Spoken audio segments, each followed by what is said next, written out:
Au cœur de la Limagne, ils sont plus de 200 à se dresser et à marquer le paysage. Les puits.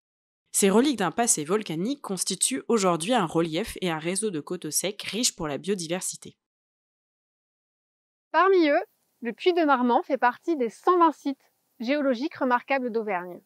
Ce monsieur, vieux de 15 millions d'années, culmine à 503 mètres d'altitude. Et pour comprendre sa création, nous allons remonter dans le temps. Et nous allons remonter jusqu'à la formation de la plaine de la Limagne.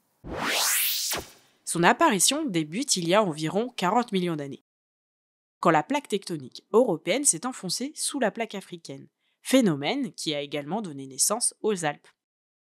Durant ce processus, la plaque européenne s'est amincie de plus en plus, comme lorsqu'on étire de la pâte à modeler, et elle a fini par se fracturer.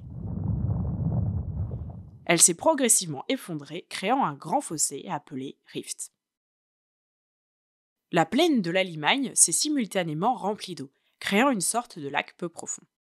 Des sédiments se sont peu à peu déposés jusqu'à le combler en totalité. Ce phénomène s'est déroulé entre environ moins 40 millions d'années et moins 25 millions d'années. L'amincissement de la plaque européenne s'est accompagné de remontées de magma, provoquant ainsi l'apparition des premiers volcans de la Limagne entre moins 25 millions d'années à moins 15 millions d'années. Mais avant de parler de notre puits Marmant, faisons un point. À moins 40 millions d'années, les plaques européennes et africaines ont commencé de se chevaucher. La plaque européenne s'est fracturée, créant la Limagne. Entre moins 40 millions d'années et moins 25 millions d'années, la Limagne s'est peu à peu remplie d'eau puis de sédiments.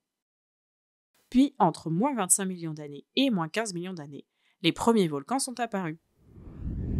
Le puits Marmant est né il y a moins 15 millions d'années. Le magma basaltique, en remontant des entrailles de la Terre, a rencontré de l'eau. Le choc thermique entre le magma qui est très chaud, plus de 1000 degrés, et l'eau a provoqué une violente explosion, projetant des morceaux de basalte dans les roches sédimentaires traversées. Ainsi s'est formée la pépérite, une roche emblématique du puits de Marmant. Cette explosion a laissé un cratère qui s'est rempli d'eau et de sédiments. Puis l'érosion a commencé son œuvre par l'action du vent, de la pluie et du gel. À moins 2,6 millions d'années, une coulée de débris volcaniques, provenant d'une éruption des monts d'Or, est arrivée près du puits de Marmant, créant ainsi le puits de Monton. Par la suite, des cours d'eau ont entraîné et déposé des débris sous forme d'alluvions. On peut encore les observer aujourd'hui à son sommet. L'érosion s'est ensuite accélérée avec l'apparition des rivières Ozon et Ver. L'eau a creusé dans les roches les plus tendres comme le calcaire, laissant apparaître en relief la cheminée volcanique composée de roches plus dures. Le relief s'est ainsi inversé jusqu'à former le paysage que nous connaissons aujourd'hui.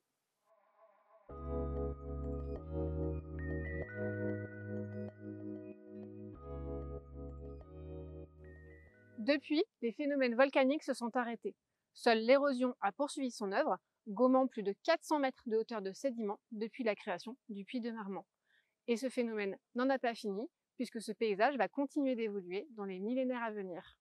Une chose est sûre, c'est son passé volcanique qui confère à Marmant ses caractéristiques environnementales et qui nous offre à toutes et tous un écrin de nature et de biodiversité.